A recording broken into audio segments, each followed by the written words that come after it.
In November of 1961, a young man tied 2 empty gasoline cans to his body and swam out into the sea.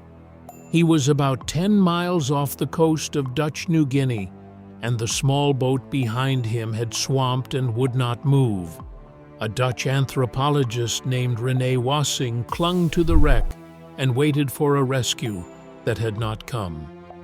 The young man stared at the low green line of the shore on the horizon, and he said the last words anyone would ever hear him say, "I think I can make it." Then he slipped into the current and swam, and no one ever saw him again. His name was Michael Rockefeller. He was 23 years old. He had come to that coast to collect tribal art for a museum, the adventurous son of a famous house. His father was the governor of New York and would go on to be vice president of the United States. And his great-grandfather had been, measured against the size of the country he lived in, the richest American of the entire industrial age. The family did what that kind of money is supposed to let a family do. They chartered planes and sent boats crawling along the coast. They paid search parties to wade through the mangrove swamps of a region called the Asmat. His father flew halfway around the world to stand on that shoreline and stare at the water that had swallowed his son. And all of it, every dollar of the greatest fortune of the industrial age, bought them nothing at all. No body was ever found. To this day, no one can tell you for certain whether Michael Rockefeller drowned or was pulled under by the tide or reached the shore alive.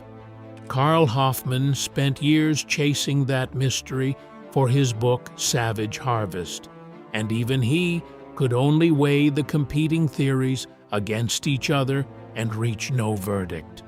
A courtroom declared the young man dead 3 years later, with no one to bury. Something inside that image has nothing to do with the tide or the swamps or the villages of the Asmat coast. Michael Rockefeller vanished, and the Rockefeller fortune did not so much as flinch. That is the strange thing. A fortune this large has a known shape, and you have watched it here before, always the same. A titan builds an empire that looks like it could never end. His children inherit a world of marble and servants, and his grandchildren sell the last painting to cover the tax bill and die in a rented room with the family name and nothing behind it. Look at the graves we have already dug. Cornelius Vanderbilt, the old Commodore, died in 1877 holding around $105 million, a sum said to exceed what the United States Treasury itself held at the time. His son William doubled it to almost $194 million, and for a moment was the richest man on the planet. Then came the mansions, the Breakers at Newport, Marble House, and Biltmore, the largest private home ever built in America. Palaces, not investments. By 1973, when 120 of the Commodore's descendants gathered for a family reunion, according to the historian Arthur Vanderbilt in his book Fortune's Children, not one of them was a millionaire, the greatest fortune in America of its day, gone to nothing in about 3 generations. Walk one grave over. Frank Woolworth built an empire of 5 and dime stores and a tower to look down on New York. His granddaughter, Barbara Hutton, inherited something near $40 million as a young woman, a fortune that would be worth close to $1 billion today. She married 7 times and gave much of it away, to husbands and to the world, and when she died in 1979, what was left came to about $3,500. The poor little rich girl, the papers called her. Same shape, same ending. The Astors ran the same course by a slower road. John Jacob Astor died in 1848, the richest man in America, on a mountain of fur money and Manhattan land. His descendants ruled New York society for a century, through the parties that defined the Gilded Age, and then thinned and scattered until the American branch was a memory. Different speed, same direction, down. There is an old saying for this, and it is older than any of these names. Shirtsleeves to shirtsleeves in 3 generations. The first generation works in its shirt sleeves and builds the fortune. Their children, raised in comfort, spend it and manage it down. Their grandchildren, raised in nothing but luxury, lose it, and the family is back in its shirt sleeves where the whole thing began. People love to credit that line to Andrew Carnegie, but he did not coin it. It is a worn folk proverb, an American cousin of an older saying from the mills of Lancashire, and it survived because it kept coming true. The wealth management industry has a number for it. An advisory firm called the Williams Group studied more than 3,000 wealthy families across 2 decades. 70%, it found, lost the family wealth by the end of the 2nd generation, 90% by the end of the 3rd. Researchers still argue about how that study was built, and you should hold the exact figures with care. But nobody argues about the direction, and neither does the graveyard. 9 families in 10. That is the gravity that drags every fortune back toward the ground, and it is the engine behind almost every story on this channel. So why not the Rockefellers? Because they are the exception and not a minor one. 7 generations after the founder, his descendants still share a fortune that Forbes counts today at about $12.5 billion, 45th on the list of America's richest families. They studied the thing that destroyed the Vanderbilts and the Woolworths, and they built a machine to beat it. To understand the wall they built, you first have to understand the flood it was meant to hold back. You have to meet the cold, patient, frightening mind that made the largest fortune the modern world had ever seen. John Davison Rockefeller was born in 1839 in upstate New York, the son of a man the neighbors called Devil Bill. His father sold fake cures from the back of a wagon, invented a second identity under the name Dr. Livingston, and kept a bigamous second marriage hidden beneath it. Ron Chernow lays all of this out in his biography, Titan. That is what the boy grew up watching. He watched money appear and vanish on a liar's whim, and he decided very young that he would never live at anyone's mercy again. At 16, he took his first job as an assistant bookkeeper in Cleveland for something close to 50 cents a day, and he opened a small account book he called Ledger A. In it, he wrote down every cent he earned and every cent he spent, and from those first thin wages, every cent he gave away to charity. That ledger still survives in the family archive. The boy treated money with a discipline that bordered on worship. What he waited for was oil. In 1863, as the Pennsylvania oil fields boomed, he and a partner opened a refinery in Cleveland, and within 2 years, he bought that partner out for $72,500 and took control. The oil men around him chased the gusher, the wild strike, the lottery ticket. Rockefeller went the other way. He took the refineries and the barrels and the pipelines and the railroads that carried the stuff, the dull machinery in the middle that no one sang about, and he closed his hand around all of it. In 1870, he pulled it together under one name, Standard Oil, capitalized at $1 million. Then he did the things that made him hated. He cut secret deals with the railroads for rebates on his own shipments, and something worse, drawbacks, a cut of the freight his competitors paid, so that his rivals were funding the very company that meant to bury them. In 1872, inside a scheme called the South Improvement Company, he and the railroads squeezed the refiners of Cleveland so hard that in less than 6 weeks, Standard Oil swallowed 22 of its 26 competitors. Historians still call it the Cleveland Massacre. He seized the barrels, the pipelines, the tank cars, every link above and below him, and by 1880, about 90% of all the oil refined in the United States ran through his hands. In 1882, he bound the whole empire together into the Standard Oil Trust. Reporters called it the octopus, a tentacle wrapped around every industry and every senator. His name became the national word for greed. The whole country was asking one question. When one man controls that much of something everyone needs, what is supposed to stop him? Who is strong enough to pull the octopus off? The answer, when it came, arrived in the pages of a magazine. Starting in 1902, a journalist named Ida Tarbell published a long investigation of Standard Oil in McClure's magazine.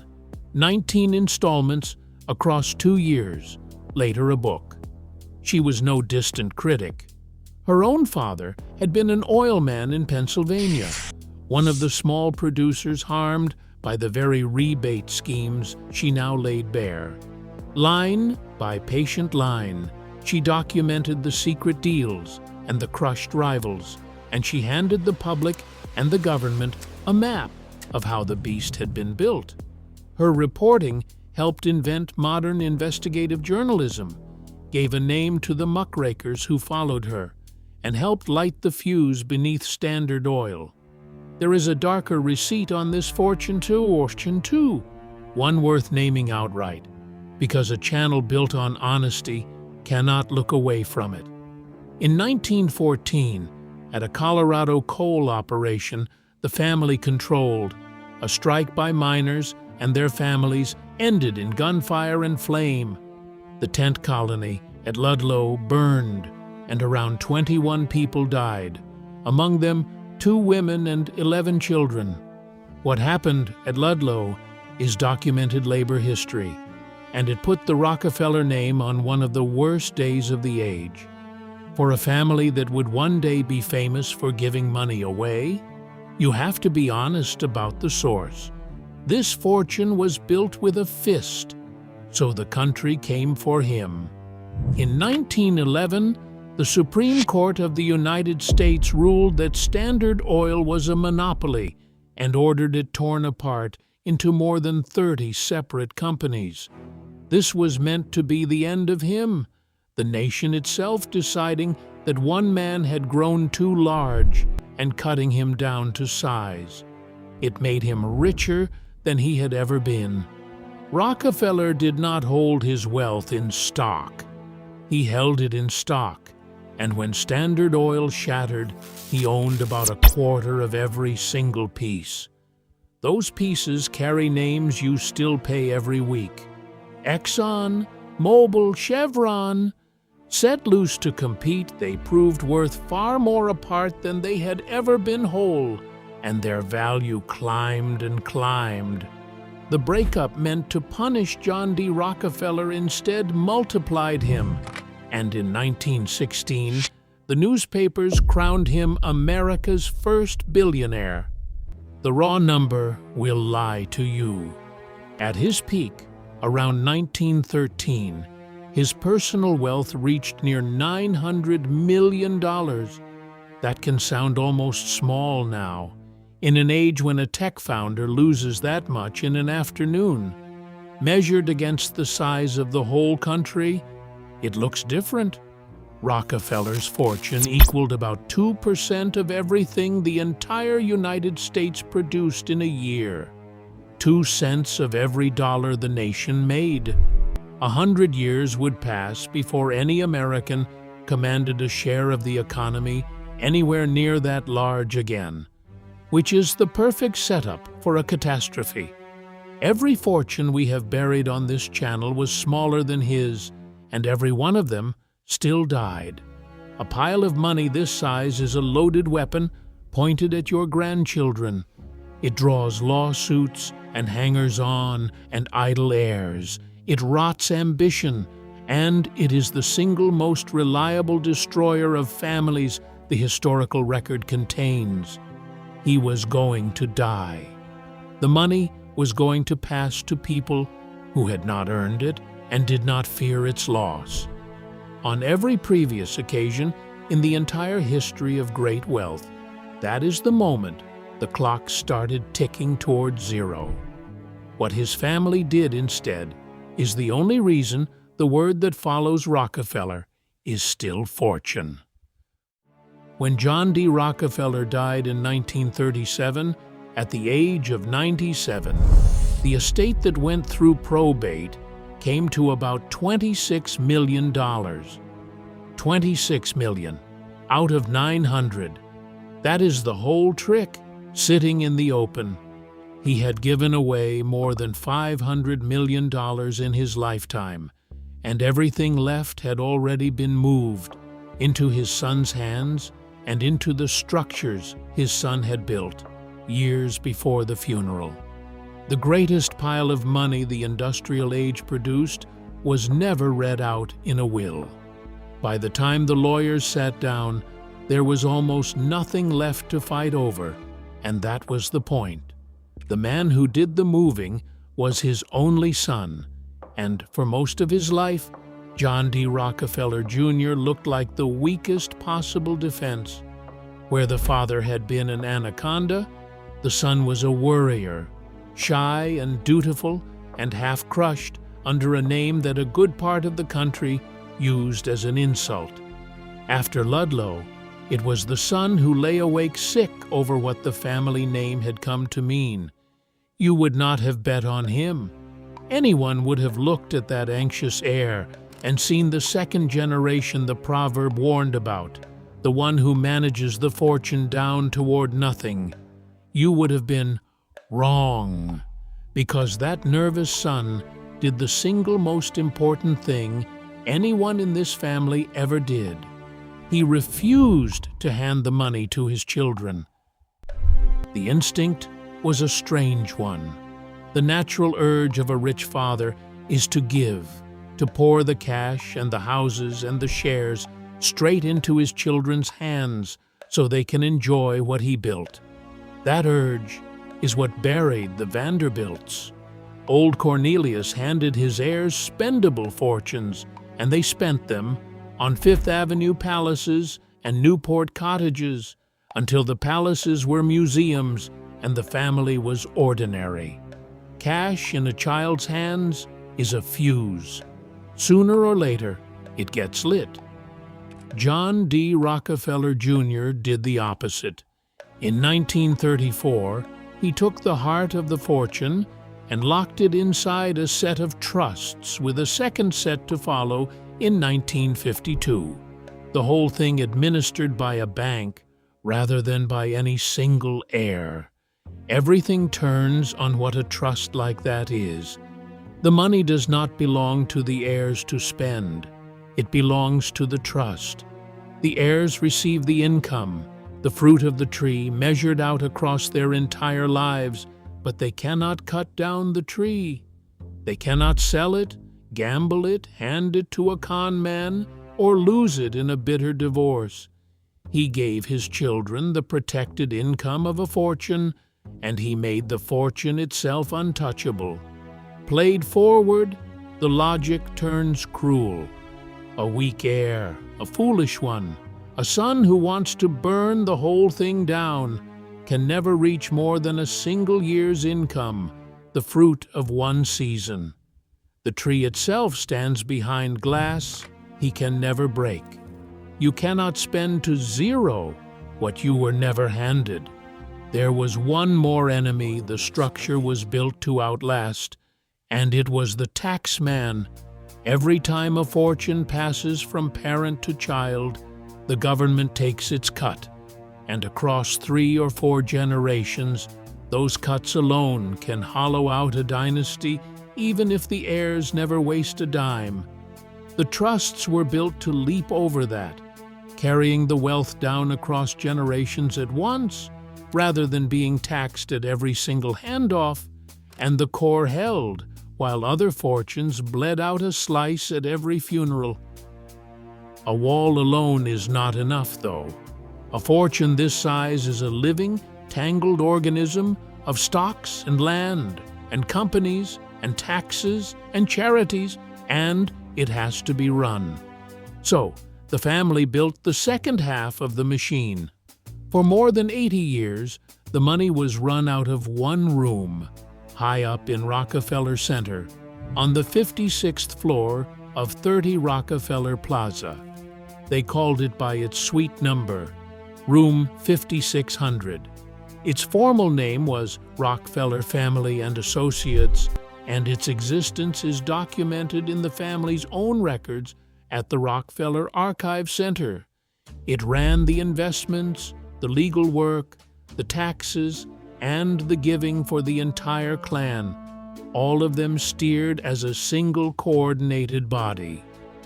Room 5600 was an accounting and management office, and nothing grander than that. It settled the small disputes that tear ordinary rich families apart before they reach a courtroom. Scatter is how fortunes die. The office existed to prevent scatter. From the 1940s, the brothers of the third generation met on a regular schedule to decide together what the family would fund and build and be. And they poured their shared giving through a single vehicle, the Rockefeller Brothers Fund. They turned a fortune into an institution, and institutions do not die in 3 generations the way careless heirs do. The office did one more thing that saved them. It moved the money out of the single asset that made it. A fortune married to one company dies when that company does, the way the Vanderbilt fortune sank with the railroads. The Rockefellers spread theirs out of oil and into real estate, into banking, into holdings across the whole economy. No single collapse could drag them down. Then came the third piece of the machine, and it is the one the story tends to get backwards. The Rockefellers gave enormous amounts of money away, on purpose, and the purpose ran deeper than kindness. Across 2 generations, the family gave away more than $1 billion, and look at what that billion bought. In 1890, a founding gift of $600,000 created the University of Chicago, which the old man later called the best investment he ever made. They built the research institute now called Rockefeller University, a place tied to 26 Nobel laureates. Through the depths of the Great Depression, the sun sank about $100 million into raising Rockefeller Center, putting tens of thousands of men to work while the city starved. Some of that was genuine conscience, and some of it, at the start, was repair. After Ludlow, the family hired one of the first modern public relations men, and the deliberate, public image-minded phase of Rockefeller giving picked up speed. But the deepest effect fell on the family itself. When you raise your children to believe the fortune is a responsibility, that the name means hospitals and universities, you change what it means to be an heir. You hand them a duty. A Vanderbilt grandchild inherited permission to spend. A Rockefeller grandchild inherited a job to steward. So, look at the whole machine at once. Trusts that made the core of the fortune impossible to spend down. A family office that ran all of it as one professional institution, spread across many industries so no single crash could sink it. A culture of giving that raised each new generation into caretakers. That is how you beat a curse that has taken almost every fortune it ever touched. Structure did it. Something is missing from that list. There is no genius investor in it, no secret business the others lacked, no lucky bet. The Vanderbilts had brilliant businessmen too. The Astors owned the ground under a city that never stopped growing. What those families lacked was the boring machinery, the trust that locks the principal, the office that holds the center, the upbringing that turns an heir into a custodian. The Rockefellers were the best defended dynasty in American history. Proof that the structure did the work is that the people were not saved. The curse still came for the Rockefellers as human beings, and it never once reached the money. Michael, the young man in the water off New Guinea, was one price the family paid. 23 years old, gifted and restless, the son of a governor, gone into the sea with no grave and no answer, and not $1 of the greatest fortune of the industrial age could bring him home.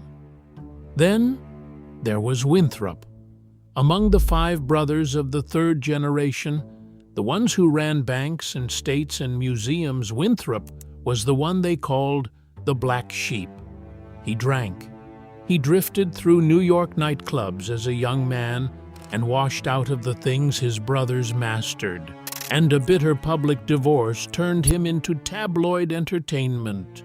In the world of the Vanderbilts, a man like Winthrop is how the fortune bleeds out, the weak link who spends and shames and drains. The structure did something else with him. Winthrop could never touch the principal because the trusts held, so the damage he might have done to the money was impossible. That freed the man to go find another life.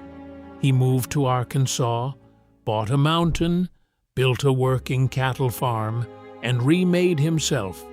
In 1966, the Black Sheep was elected governor of Arkansas, the first Republican to hold that office since the era of Reconstruction, and he pushed a poor state toward reform until cancer took him in 1973.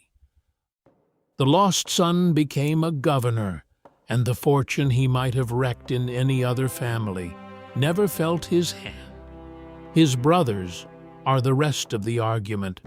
John, the eldest, built Lincoln Center and founded the Population Council before a car crash took him in 1978.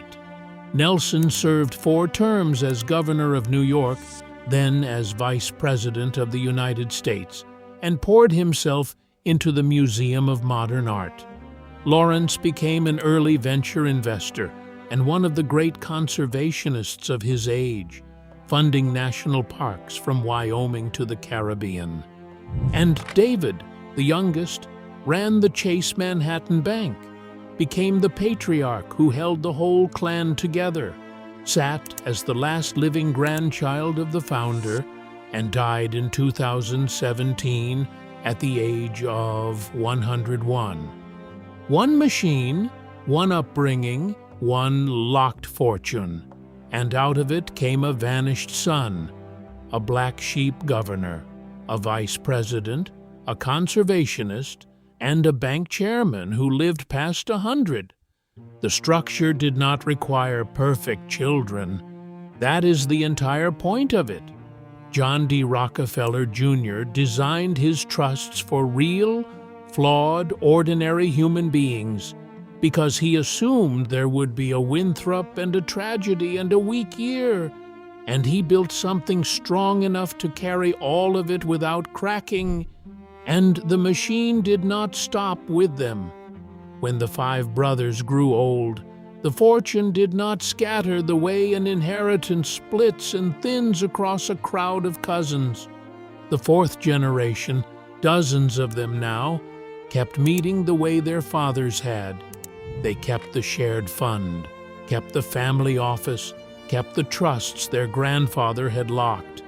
Each new crop of children was walked through the giving before they were ever handed a dollar of the getting, taught that the money came with a job attached. Almost no dynasty manages that part.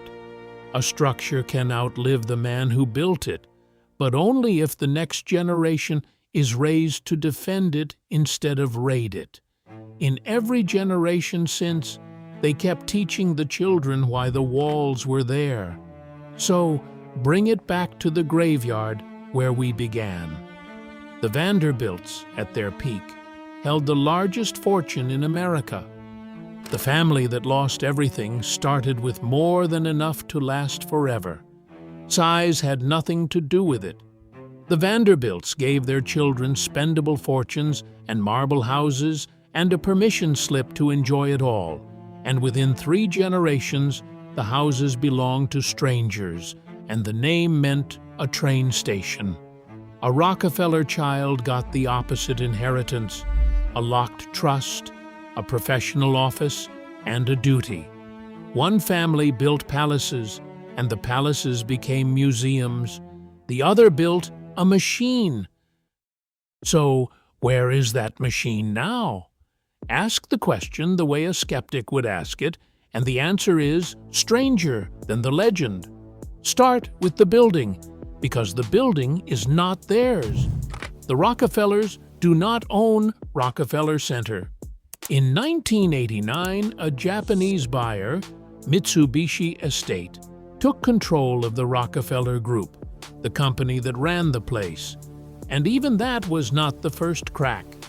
The family had already mortgaged the center itself to public investors 4 years before. Then in 1995, the partnerships holding it filed for bankruptcy on a debt of $1.3 billion. Today, the center belongs to Tishman Speyer and to the Crown family of Chicago.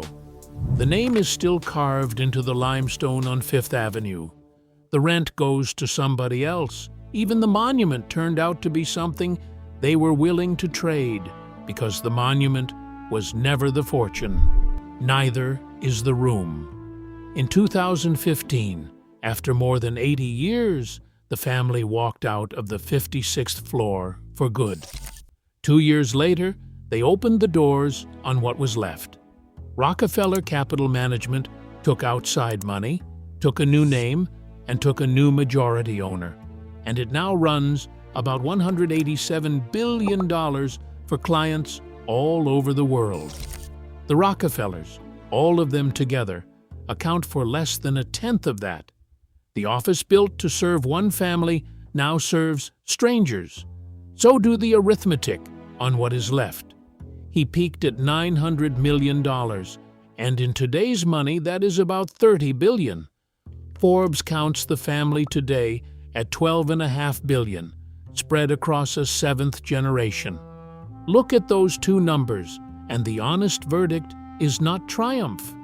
The fortune never doubled, and it never compounded its way to the moon. More than $500 million went out the door to charity by design, and what remained was divided and divided and divided again. The fortune was taken apart on purpose. And there is one more number that tells you exactly what these people are now. The last Rockefeller to appear on the list of America's 400 richest individuals was David. He died in 2017 at 101. No Rockefeller has been on it since.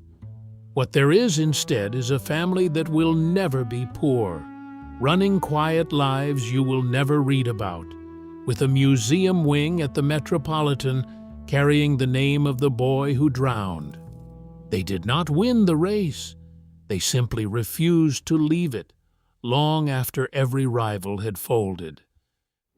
There is one last turn, and it may be the strangest of all.